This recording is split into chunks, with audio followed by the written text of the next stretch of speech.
കുഞ്ഞേ, ഇതേതായി ബുക്ക്? ഇത് നമ്മുടെ സ്കൂളിൽ നിന്ന് കിട്ടിയ സ്നോ വൈറ്റ് ബുക്കാ. ആരാ സ്നോ വൈറ്റ്? ഈ കൊച്ചു സുന്ദരിയാ. ഇതാരാ? ഇതോ? ഇതൊരു വേട്ടക്കാരനാ. സ്നോ വൈറ്റ് എന്തിനാ വേട്ടക്കാരനെ കൊണ്ട് പേടിച്ചിരിക്കുന്നത്? കാരണം അവളെ കൊല്ലാൻ വന്നയാ. ഓ ശരി, അതെന്തിനാ വേട്ടക്കാരൻ കൊല്ലാൻ വന്നത്? ആ ദുഷ്ടരാജ്ഞി പറഞ്ഞിട്ടാ. ഈ ദുഷ്ടരാജ്ഞിയാണോ വേട്ടക്കാരനെ പറഞ്ഞു വിട്ടത്? ആ. എന്തിനാ ദുഷ്ടരാജ്ഞി വേട്ടക്കാരനെ പറഞ്ഞു വിട്ടത്? അവൾക്കൊരു മിറർ ഉണ്ടായിരുന്നു. അതിനകത്ത് അവളെന്നും ചോദിക്കും, മിറർ മിറർ എന്ന് വെച്ച് കണ്ണാടി കണ്ണാടി ലോകത്തിലെ സുന്ദരി ആരാണെന്ന്. അന്നേരം എല്ലാ ദിവസം പറയുന്നത് ക്വീൻ ആണെന്നാണ്. എന്ന് വെച്ചാൽ ഈ ദുഷ്ടരാജ്ഞി. സ്നോ വൈറ്റ് വളർന്നു വന്നപ്പോൾ അവളാണ് ഏറ്റവും സുന്ദരി എന്ന് കണ്ണാടി പറഞ്ഞു. അത് കേട്ടിട്ട് രാജ്ഞിക്ക് ദേഷ്യം വന്നിട്ടാണ് ഇയാളെ പറഞ്ഞു വിട്ടേ.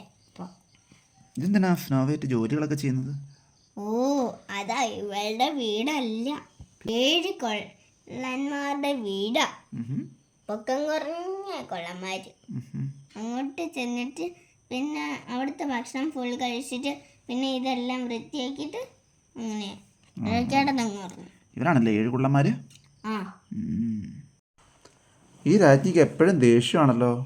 തന്നെ ആ വേട്ടക്കാരൻ പറ്റിച്ചെന്ന് രാജ്ഞിക്ക് മനസ്സിലായി. ഓഹോ, ഇതാണോ ശരിക്കും മന്ത്രവാദിനിയുടെ യഥാർത്ഥ രൂപം? വേഷം മാറിയതാ. വേഷം മാറി വന്നിട്ട് ഒരു വിഷം നിറഞ്ഞ ആപ്പിള് വെച്ച് ഒരു സൈഡ് പച്ചയും ഒരു സൈഡ് ചുവപ്പുവാ. പച്ച കഴിച്ചാൽ ഒന്നും പറ്റില്ല, പക്ഷെ ചുവപ്പ് കഴിച്ചാൽ എന്ത് പറ്റിയെന്ന് പറയട്ടെ. ചുവപ്പ് കഴിച്ചാലേ ബോധം കേട്ട് താഴെ വീഴും.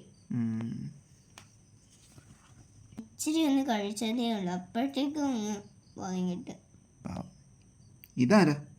ഇതൊരു രാജകുമാരൻ അവളെ വന്ന് രക്ഷപ്പെടുത്തിയതാ. രക്ഷപ്പെട്ടു അല്ലേ?